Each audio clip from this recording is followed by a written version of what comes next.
dançam no cume das sombras.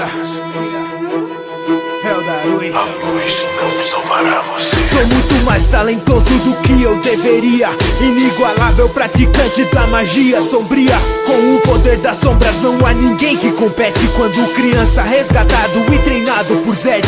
Um passado maligno é o que me assombra. Recrutado para fazer parte da ordem da sombra. E o que me consome é essa minha vontade insana. Levar a ordem rumo à supremacia ioniana. Arrogante, prepotente, recomendo que se afaste. Aceitei o desafio de ir atrás de Haast. Diferente de todos, com ela eu decidi ficar. E agora eu luto pra que ela não venha me dominar. Um grande poder sombrio, será que você me aguenta? Entenda que eu sou a arma, o resto apenas ferramenta. Estou em toda parte, sua vida é destruída, entenda. A escuridão não é sua amiga. E minha alma foi marcada pra fazer destruição. Temível o poder sombrio que eu porto em minha mão. Ninguém tomará o controle desse corpo no fim. Sou o ceifador das sombras, se chame de Caim. E aí galera, o meu nome é Caim Teorias Insanas, e hoje trago para vocês a sexta parte de Se Eu Fosse para o Mundo de Mushoku Tensei. Continuando de onde parou no dia seguinte, eu estava recebendo as instruções do Philip sobre o forte do irmão dele, El.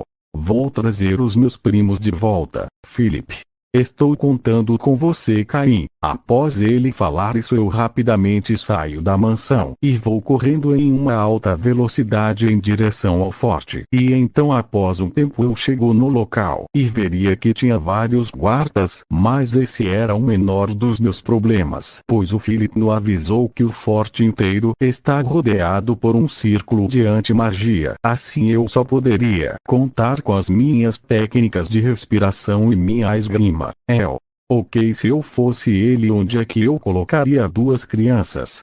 Já sei, eu me aproximo do forte sem ser notado. E logo quando eu fico na frente da parede do mesmo eu começo a escalar. Porém um guarda tava mijando em cima da minha cabeça, assim me deixando bem pistola. Então quando eu já estava bem no alto da muralha, eu saco a minha espada e arranco o pau daquele homem. E antes que ele pudesse gritar, eu corto a sua garganta, e assim eu fico em cima da beirada daquele muralha. Logo em seguida o corpo do homem que mijou em cima de mim cai para fora da muralha.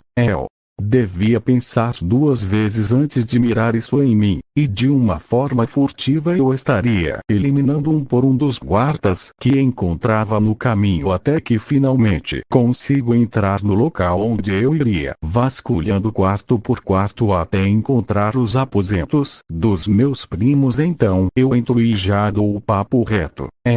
Venham comigo, pois seus pais estão preocupados. Logo os dois ficam desconfiados, mas eles resolvem ir comigo. A gente começar a correr, porém dois guardas tentam nos parar, mas eu rapidamente os corto e mando os meus primos não olharem para trás, e que a gente tinha que manter o ritmo. E quando nos saímos de dentro, veríamos que vários guardas estavam nos esperando do lado de fora, e com o meu tio na frente deles. Então com um sorriso ele fala: você foi muito bem, não esperava que você fosse tão longe, mas esse é o fim da linha agora, por gentileza pode me entrar as crianças. Eu fico com uma cara séria, eu falo que nem fudendo iria entregá-los. Ele coloca sua mão na cara e fala: já que vai ter que ser assim, então eu não terei escolha. Desculpa meu sobrinho, mas negócios são negócios, entendi. Esse serve de consolo para o seu espírito. Eu poderia ter mandado atirar uma flecha em você assim que você começou a escalar a muralha do meu forte. Então eu falo para os meus primos saírem do forte, pois eu iria segurar eles o máximo de tempo possível. Então eles assentem com a cabeça.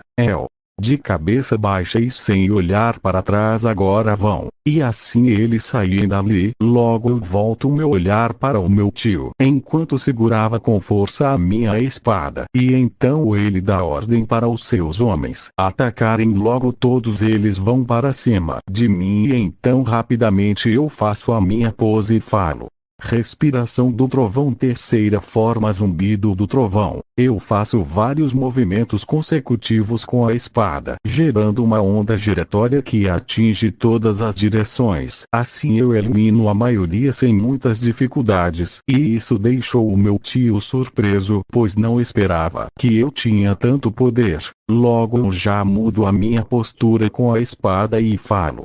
Respiração do trovão. Primeira forma, lampejo do trovão. Eu começo a cortar em um flash de raio vários soldados até chegar no meu tio que estava de trás dos seus homens. Como um covarde, logo eu coloco a minha espada no pescoço dele. O mesmo tenta falar algo, mas eu perfuro o pescoço dele, assim fazendo jorrar sangue da garganta dele. Então eu retiro a minha espada e assim ele cai morto no chão, e com uma cara de tédio eu falo. Mais alguém? Logo todos os soldados que restaram apenas balançam a cabeça em sinal de negação, e logo todos eles dão no pé dali. Assim eu dou um suspiro, enquanto colocava minha espada de voltar na bainha. Se não me engano, deve ter algum tesouro aqui, afinal é um forte. Eu vasculho o forte e encontro um baú cheio de ouro. Então eu pego todo aquele tesouro, pois ele ia ser bem útil. E logo em seguida eu saio do forte. E então eu me encontro com os meus primos na floresta. Então eles me perguntariam o porquê de eu ter demorado tanto.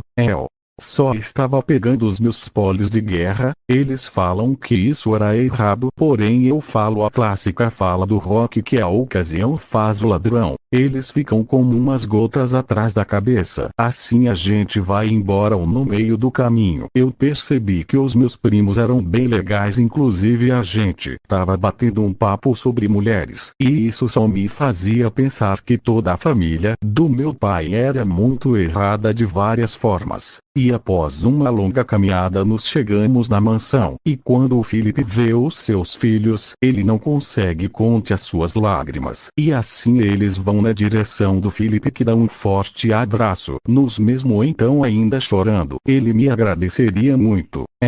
Fico feliz por você agora, e melhor, você não deixar o vovô e os outros esperando, pois vocês têm muito para conversar. O Felipe enxuga as suas lágrimas do seu rosto e mais uma vez me agradece. Logo leva os seus filhos para a sala onde estava o restante do pessoal, e então a Grislane fica perto de mim e fala que eu tinha feito um bom trabalho, e perguntaria se eu não ia me juntar a eles, e com um sorriso eu falo que isso era só entre eles e era melhor deixar eles assim, afinal já faz muito tempo que eles não se veem. Grislane, depois disso eles vão te recompensar e logo você não vai precisar dar mais aulas para a Iris. Sim, mas mesmo que chegue a isso eu irei levar a Iris junto comigo. Grislane, você é bem decidido, não é? Pode apostar. O que vai acontecer? Bem, vocês verão tudo isso na próxima parte. Deixem aquele gostei maroto e compartilhem o vídeo. Se inscrevam no canal, beleza? E fui.